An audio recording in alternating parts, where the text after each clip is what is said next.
Hey guys, I'm creating a new content right now and I like to show you something very cool. When you create content on Zoho Docs, Zoho will take your content and will analyze it based on artificial intelligence. Very, very cool.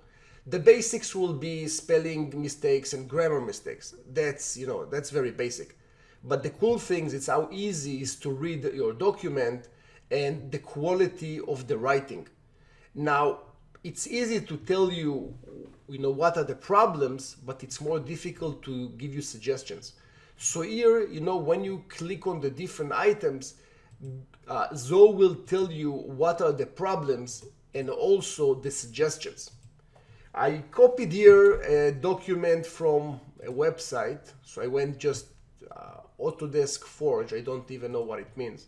But anyway, I went to a website, I just copied content and I pasted here.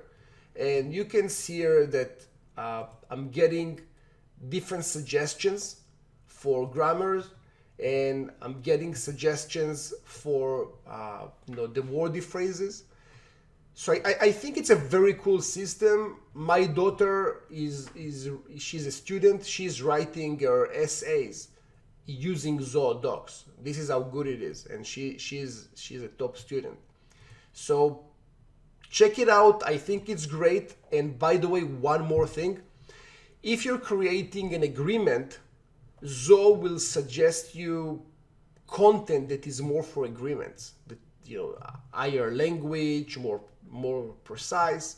If you're writing marketing content, Zoho will identify that it's marketing content and will suggest you marketing content. So all those suggestions are will not be the same for the same document. So just know how it works. So that's very cool. Take your time to understand how Zia works. It will take you probably 2 minutes, right? But just create a document, click on Zia and have fun. That's it, guys. See you soon.